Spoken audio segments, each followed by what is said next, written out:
El peregrino ruso. Octavo audio. Segunda parte del libro, capítulo 5. Ya empezaba a aproximarme a Pokaev y no habría hecho más de 100 verstas cuando un soldado me alcanzó. Le pregunté a dónde iba y me dijo que regresaba a su tierra natal en Kamenets-Podolsk. Seguimos en silencio unas 10 verstas, y yo advertí que él suspiraba muy hondo, como si algo le angustiase, y que estaba muy abatido.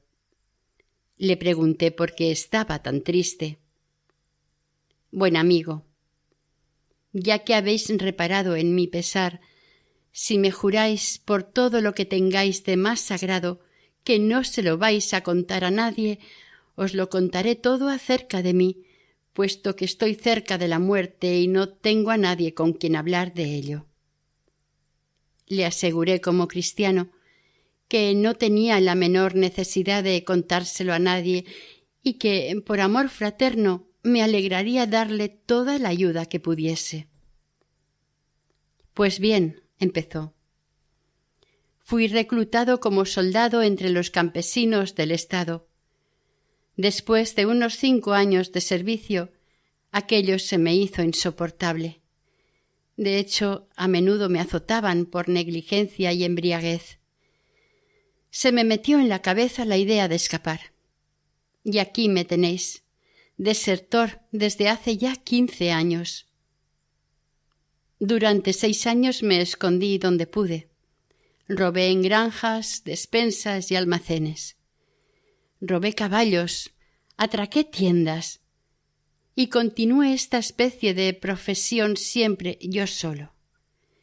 Me deshacía de lo robado de varias maneras, me bebía el dinero y llevaba una vida depravada cometiendo toda suerte de pecados. Solo que mi alma no pereció.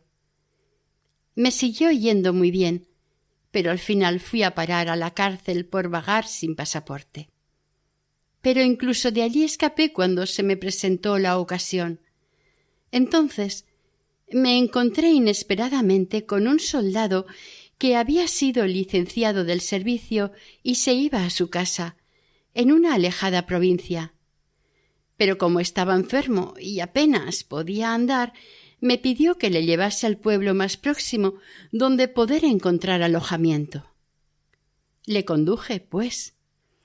La policía nos autorizó a pasar la noche en un pajar sobre un montón de heno y allí nos acostamos. Cuando me desperté por la mañana, eché una mirada a mi soldado y allí estaba, muerto y rígido. Busqué apresuradamente, pues, su pasaporte, es decir, su licencia, y cuando la hube encontrado, junto con una buena suma de dinero también, y mientras todos dormían aún, salí de aquel cobertizo y del patio trasero tan aprisa como pude. Me metí en el bosque y desaparecí. Al leer su pasaporte, vi que en edad y en señas distintivas era casi igual que yo. Me alegré mucho por ello y me interné resueltamente en la región de Astracán. Allí empecé a sentar un poco la cabeza y conseguí trabajo como labrador. Me asocié con un anciano que tenía casa propia y era tratante de ganado. Vivía solo con su hija, que era viuda. Después de un año viviendo con él, me casé con esta hija suya. Luego el anciano murió. No pudimos llevar adelante el negocio. Empecé a beber de nuevo y mi esposa también, y en un año nos gastamos todo lo que el viejo nos dejó. Y entonces mi mujer enfermó y murió. Vendí todo lo que me quedaba, así como la casa, y pronto me gasté el dinero. Ya no tenía nada, pues ¿de qué vivir? Nada que comer.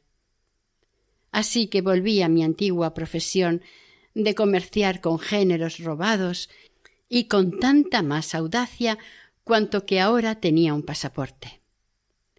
Me dediqué, pues, otra vez a mi vieja vida depravada durante cerca de 1 año. Vino una temporada en la que durante mucho tiempo no tuve ningún éxito. Le robé un viejo caballo miserable a un bobil y se lo vendí a los matarifes por 1 ochavo. Con el dinero me fui a la taberna y me puse a beber, con la intención de pillar todo lo que pudiese una vez que estuvieran todos dormidos después del festín.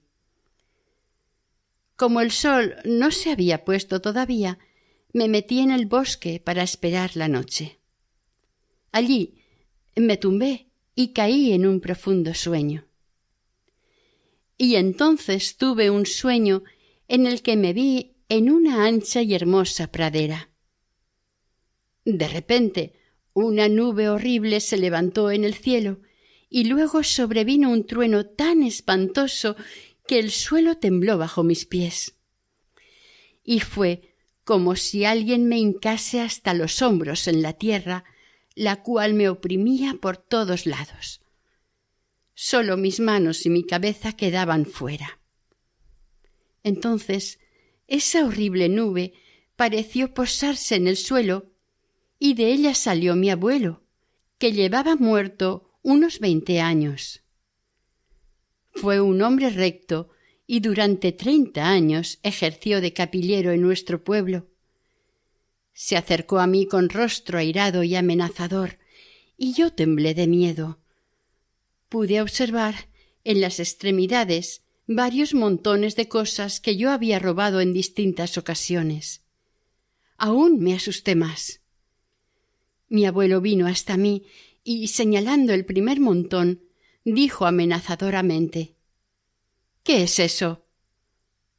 Y de pronto la tierra a todo mi alrededor se puso a estrujarme de tal modo que no podía soportar el dolor y el desmayo. Gemí y exclamé: «¡Ten piedad de mí!». Pero el tormento prosiguió. Entonces mi abuelo señaló otro montón y dijo de nuevo: «¿Qué es eso?». «Estrújale más fuerte». Y sentí un dolor y una angustia tan intensos que ninguna tortura en el mundo puede comparárseles. Finalmente, mi abuelo trajo a mi lado el caballo que yo había robado por la tarde y exclamó: «¿Y esto qué es?». «Dale tan fuerte como puedas». Y sentí un dolor tal por todas mis partes que no puedo describirlo.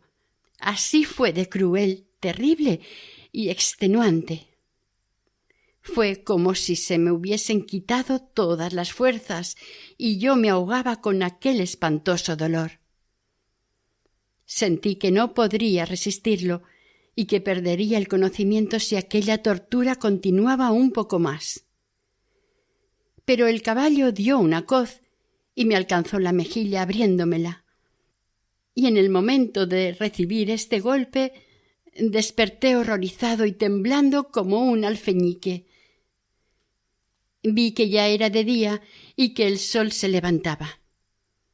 Toqué mi mejilla y sangraba, y aquellas partes que, en el sueño, habían estado enterradas estaban todas, por así decirlo, duras y tiesas, y tenía agujetas en ellas. Estaba tan aterrorizado que apenas pude levantarme e irme a casa. La mejilla me dolió durante mucho tiempo. Mirad, mirad, aún podéis ver la cicatriz. No estaba aquí antes, y así, después de esto, el miedo y el horror me asaltaban a menudo y sólo tengo que recordar lo que sufrí en aquel sueño para que la angustia y el desfallecimiento reaparezcan con tal tormento que ya no sé qué hacer. Y lo que es más, esto se fue produciendo con más frecuencia y al final empecé a tener miedo de la gente y a sentir vergüenza, como si todo el mundo supiese mi ignominia pasada. Y a causa de este sufrimiento ya no pude ni comer ni dormir. Me quedé hecho un pingajo. Pensé en ir a mi regimiento y declararlo todo abiertamente. Quizá Dios perdonase mis pecados si yo aceptaba mi castigo. Pero tuve miedo y perdí el valor al pensar que me harían correr baquetas. Así pues, perdiendo la paciencia, quise ahorcarme. Pero se me ocurrió pensar que, en cualquier caso, yo no voy a vivir mucho. Pronto moriré, pues he perdido todas mis fuerzas. Así que pensé en volver para despedirme de mi tierra y morir en ella. Tengo un sobrino allí, y heme aquí que llevo ya 6 meses de camino, y mientras la aflicción y el miedo me hacen desdichado. ¿Qué pensáis, hermano? ¿Qué he de hacer? Realmente ya no puedo aguantar mucho más. Cuando escuché todo esto, quedé admirado y alabé la sabiduría y la bondad de Dios al ver los diferentes caminos por los que alcanza a los pecadores. Así que le dije: querido hermano, deberíais haber rezado a Dios durante este tiempo de miedo y angustia. Este es el gran remedio para todos nuestros males. Ni hablar, dijo. Pensé que en cuanto me pusiese a rezar, Dios me iba a aniquilar. ¡Qué disparate, hermano! Es el diablo quien pone tales ideas en la cabeza. La misericordia de Dios es infinita, y Él se compadece de los pecadores y enseguida perdona a quienes se arrepienten. Puede que no sepáis la oración de Jesús: Señor Jesucristo, ten piedad de mí, pecador. Se va diciendo esto continuamente. Vaya si la conozco, esta oración. Solía repetirla a veces para darme ánimos cuando iba a cometer un robo. Entonces, atended. Dios no os aniquiló cuando estabais en camino de cometer una mala acción y decíais la oración. ¿Va a hacerlo ahora si empezáis a rezar en el camino del arrepentimiento? Ya veis, pues, cómo vuestros pensamientos provienen del diablo. Creedme, querido hermano, si decís la oración sin prestar atención a los pensamientos que acudan a vuestra mente, pronto vais a encontrar alivio.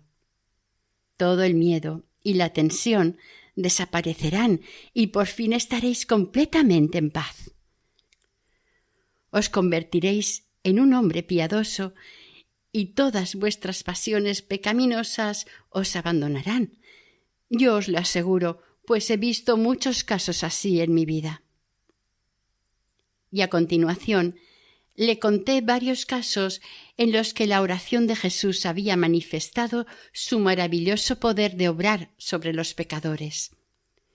Por fin le persuadí a venirse conmigo junto a la Madre de Dios de Pocaef, refugio de pecadores, antes de volverse a casa, y a confesarse y comulgar allí. El soldado escuchó todo esto atentamente y con alegría, según pude ver, y se avino con todo. Nos fuimos juntos a Pocaef con la condición de que ninguno de los dos hablaría al otro, sino que diríamos la oración todo el tiempo. En este silencio anduvimos todo un día. Al día siguiente me manifestó que se sentía mucho más aliviado y que era patente que su mente estaba más tranquila que antes. Llegamos a Pocaef el tercer día, y yo le exhorté a no interrumpir la oración ni de día ni de noche mientras estuviera despierto, y le aseguré que el santísimo nombre de Jesús, que resulta insoportable para nuestros enemigos espirituales, tendría la fuerza para salvarle.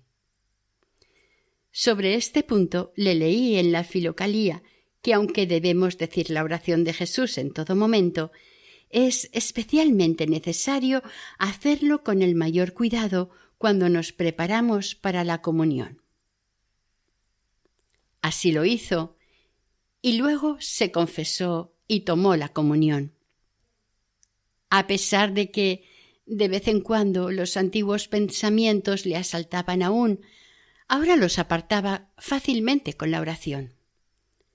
El domingo, para poder estar en pie con más tranquilidad para maitines, se fue a la cama temprano y continuó diciendo la oración.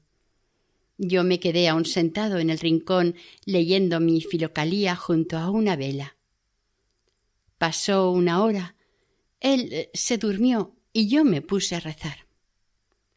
De pronto, unos 20 minutos más tarde, pegó un sobresalto y se despertó. Saltó rápidamente de la cama, corrió hacia mí llorando y desbordante de felicidad dijo: «Oh, hermano, ¿qué acabo de ver? ¡Qué paz y qué gozo siento! Si creo que Dios tiene misericordia de pecadores y no les da tormento. Gloria a ti, Señor, gloria a ti». Quedé sorprendido y contento, y le pedí que me contase exactamente lo que había sucedido. «Pues mirad, esto», dijo, «apenas caí dormido, me vi en esa pradera donde se me había atormentado.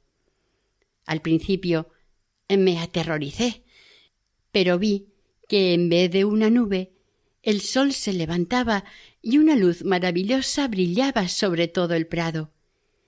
Y vi que en él había flores rojas y hierba. Luego, de pronto, se me acercó mi abuelo, con el aspecto más afable que os podáis imaginar, y me saludó dulce y cariñosamente. Y dijo: «Ve a Zitomir, a la iglesia de San Jorge. Te tomarán bajo protección eclesiástica. Pasa allí el resto de tu vida y reza sin cesar. Dios tendrá misericordia de ti». Cuando hubo dicho esto, hizo sobre mí la señal de la cruz y desapareció inmediatamente. No puedo deciros cuán feliz me sentí. Era como si me hubiese quitado un gran peso de las espaldas y mi corazón tan lleno de gozo que no sabía qué hacer. ¿Qué debo hacer ahora? Me pondré en marcha inmediatamente para Zitomir, como mi abuelo me indicó. Se me hará fácil yendo con la oración. Pero esperad un momento, querido hermano. ¿Cómo podéis partir en mitad de la noche? Quedaos para maitines, rezad vuestras oraciones y luego id con Dios. Ya no nos fuimos a dormir después de esta conversación. Nos fuimos a la iglesia. Él se quedó a maitines, rezando de veras, con lágrimas, y dijo que se sentía en gran paz y contento, y que la oración continuaba felizmente. Luego, después de la liturgia, tomó la comunión, y cuando hubimos tomado algún alimento, fui con él hasta la carretera de Zitomir, donde nos despedimos con lágrimas de dicha. Tras esto, me puse a pensar sobre mis propios asuntos. ¿A dónde iría ahora? Al final decidí volver otra vez a Kiev. La sabia enseñanza de mi sacerdote me atraía allí, y además, si me quedaba con él, quizá pudiese encontrar a algún filántropo devoto de Cristo que me pusiera de camino a Jerusalén, o al menos al monte Athos. Aún me quedé una semana más en Pokaev, empleando el tiempo en traer al recuerdo todo lo que había aprendido de aquellos a quienes había encontrado en mi viaje y en tomar apuntes de gran número de cosas útiles. Luego me preparé para el viaje, me puse mi cotonca y me fui a la iglesia para encomendar mi viaje a la Madre de Dios. Cuando terminó la liturgia, recé mis oraciones y me dispuse a partir. Estaba de pie al fondo de la iglesia cuando entró un hombre que, aun cuando no vestía ricos ropajes, pertenecía sin duda a la clase distinguida, y que me preguntó dónde vendían las velas. Yo se lo indiqué. Al final de la liturgia me quedé rezando en la capilla de la Santa Huella. Cuando terminé mis oraciones me puse en camino. Había avanzado unos pasos por la calle cuando vi en una de las casas una ventana abierta, al lado de la cual un hombre estaba sentado leyendo un libro. Mi camino vino a pasar justo bajo de esa ventana y vi que el hombre sentado allí era el mismo que me había preguntado lo de las velas en la iglesia. Al pasar me quité el sombrero y al verme me hizo señas de que me acercase a él y dijo: «Supongo que debes ser un peregrino, ¿no es verdad?» «Sí», respondí.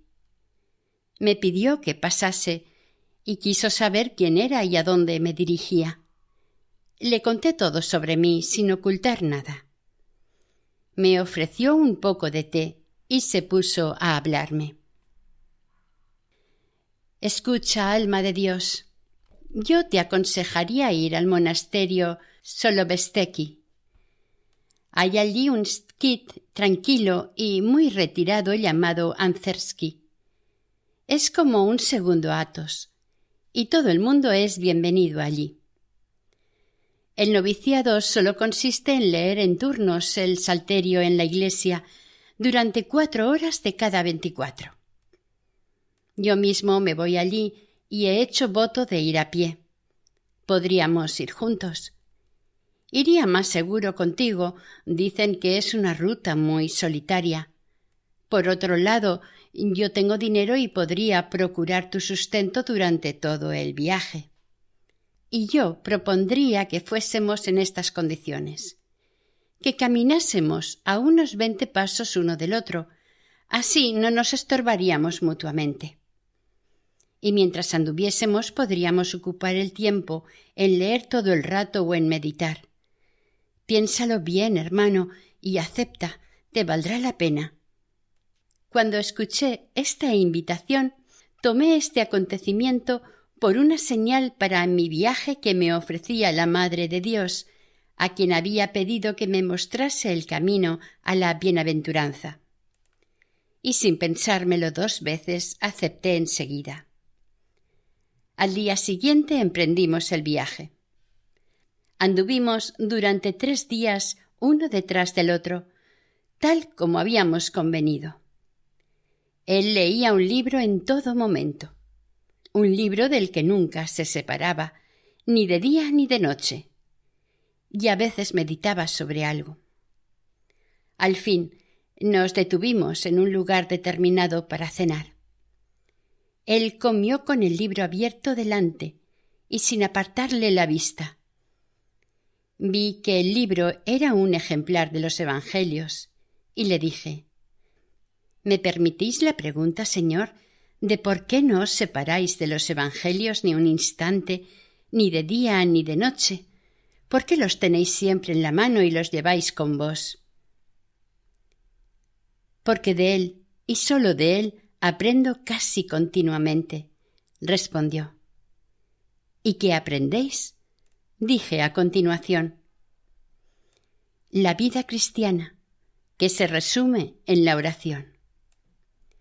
Considero que la oración es el medio más importante y necesario para la salvación y el primer deber de todo cristiano.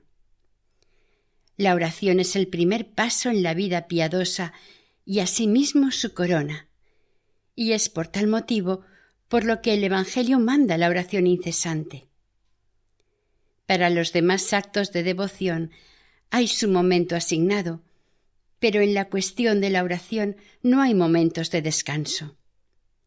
Sin la oración es imposible hacer ningún bien, y sin el Evangelio no se puede aprender adecuadamente acerca de la oración.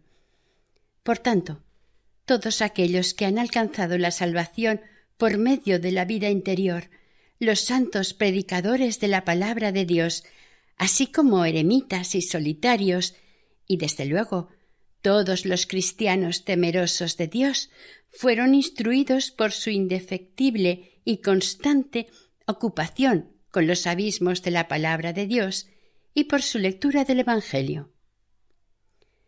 Muchos de ellos tenían el Evangelio constantemente en sus manos y en sus enseñanzas sobre la salvación daban este consejo: «Siéntate en el silencio de tu celda y lee el Evangelio y vuélvelo a leer. Aquí tienes el motivo de por qué me ocupo solo con el Evangelio. Esta argumentación suya y su anhelo por la oración me satisfacieron mucho. Le pregunté a continuación de qué evangelio en particular sacaba la enseñanza acerca de la oración. De todos por igual, respondió. Mejor dicho, de todo el Nuevo Testamento. Leído por orden. Llevo leyéndolo mucho tiempo y captando el sentido, y esto me ha mostrado que hay en el Santo Evangelio una graduación y una cadena regular de enseñanza acerca de la oración, empezando por el primer evangelista y continuando hasta el final por orden sistemático. Por ejemplo, justo al comienzo se establece el modo de enfoque o la introducción a la enseñanza sobre la oración. Luego, la forma o la expresión exterior de ésta en palabras. Más adelante, encontramos las condiciones necesarias para poder ofrecer la oración y los medios de aprenderla, con ejemplos. Y finalmente, la enseñanza secreta acerca de la incesante oración interior y en espíritu del nombre de Jesucristo, que es mostrada como la más elevada y más salutífera que la oración exterior. Y luego viene su necesidad, su fruto bendito y así sucesivamente. En una palabra, se puede obtener del Evangelio un conocimiento pleno y detallado acerca de la práctica de la oración, en un orden y una secuencia sistemáticos, de principio a fin. Oyendo esto, decidí pedirle que me mostrase todo en detalle, y le dije: puesto que me apetece escuchar y hablar acerca de la oración más que ninguna otra cosa, me complacería mucho ver esta secreta cadena de enseñanza sobre ella en todos sus detalles. Por el amor de Dios, pues, mostradme todo esto sobre el mismo Evangelio. Aceptó de buen grado y, ofreciéndome un lápiz, dijo: abre tu Evangelio, míratelo y toma apuntes de lo que te diga. Ten la bondad de mirar estas notas mías. Ahora, dijo, busca primero en el capítulo 6 del Evangelio de San Mateo y lee del versículo 5 al 9.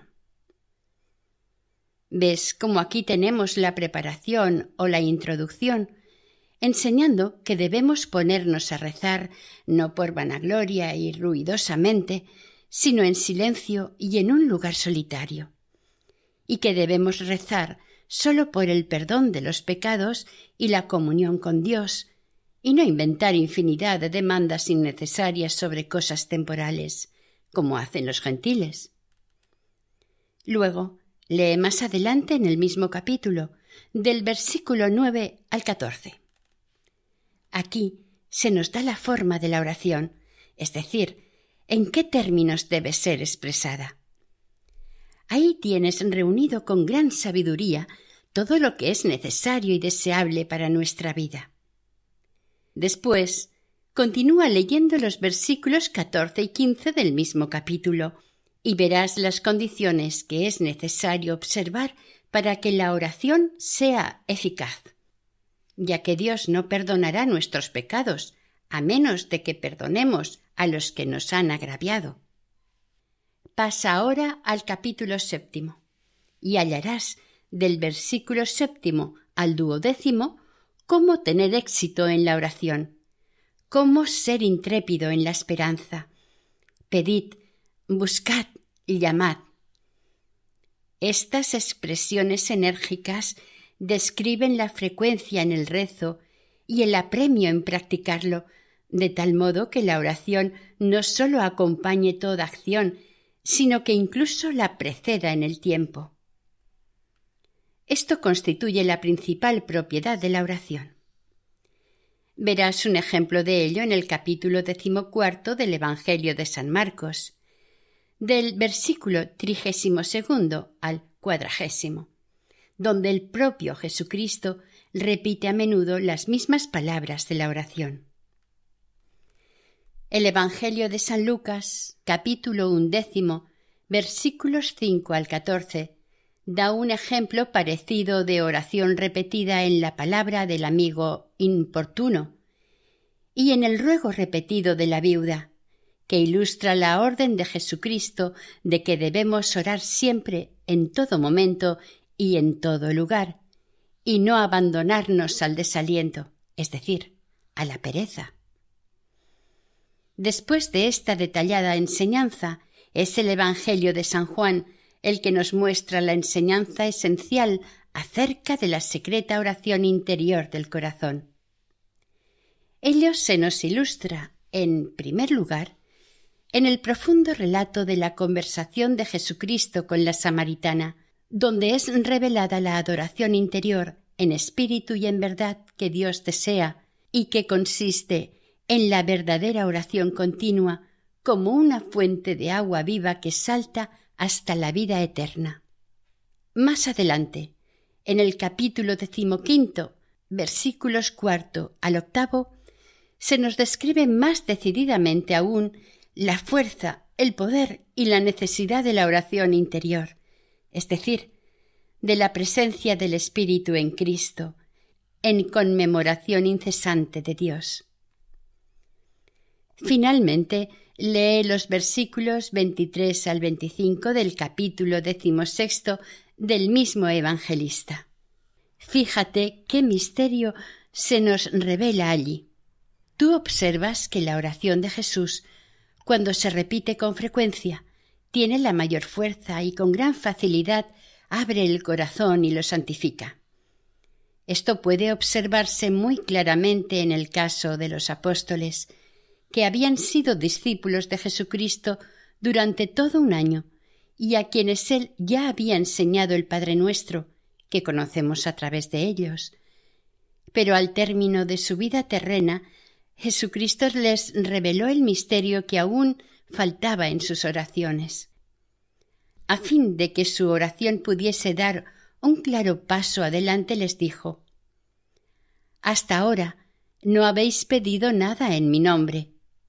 En verdad os digo, cuando pidierais al Padre en mi nombre, os lo dará».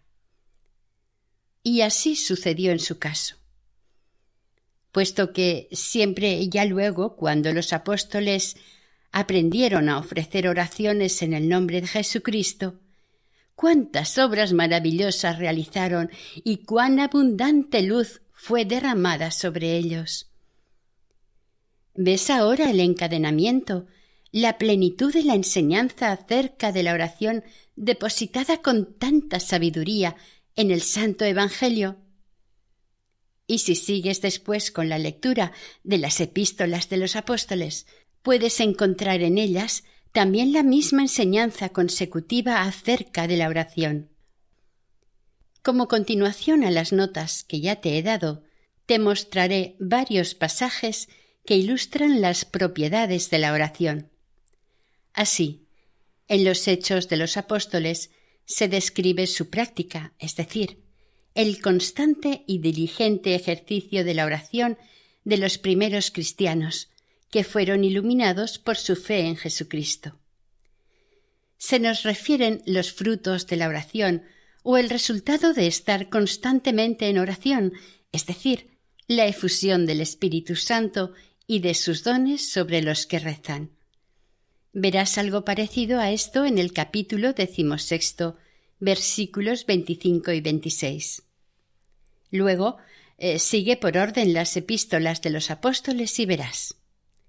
Primero, cuán necesaria es la oración en toda circunstancia.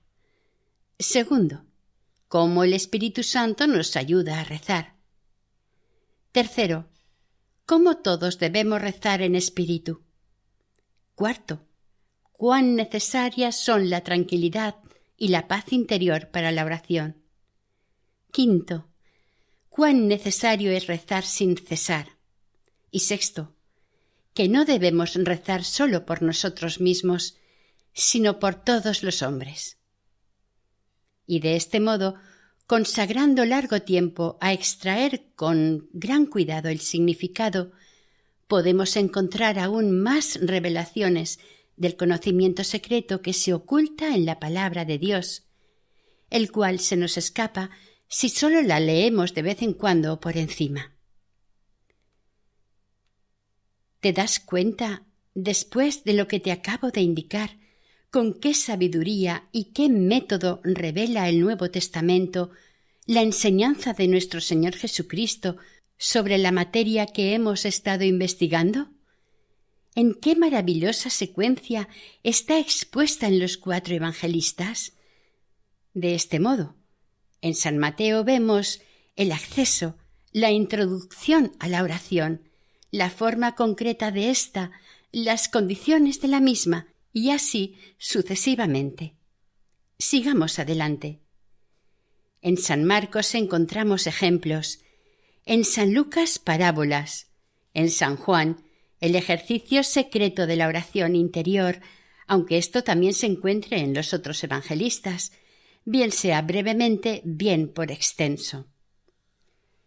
En los Hechos se nos describen la práctica de la oración y sus resultados. En las epístolas de los apóstoles y en el propio Apocalipsis, muchas propiedades asociadas inseparablemente con el acto de rezar. Y ahí tienes la razón por la cual los evangelios me bastan como maestro en todos los caminos de la salvación. Durante todo el tiempo que fue mostrándome esto e instruyéndome, yo fui marcando en los evangelios, en mi Biblia, todos los pasajes que él me señalaba. Esto me pareció muy digno de notar e instructivo, y le di las gracias. Luego seguimos durante otros 5 días en silencio. Los pies de mi compañero empezaron a dolerle mucho, sin duda a causa de no estar habituado a caminar continuamente. Así que alquiló una carreta con un par de caballos y me llevó con él. Y así hemos llegado a vuestros alrededores, donde hemos permanecido 3 días para poder, una vez hayamos descansado un poco, partir directos hacia Anzersky, a donde él está ansioso por ir. El Starets. Este amigo tuyo es magnífico. A juzgar por su devoción, debe ser muy instruido. Me gustaría verle. El peregrino. Nos alojamos en el mismo lugar. Os lo voy a traer mañana. Ahora ya es tarde. Adiós.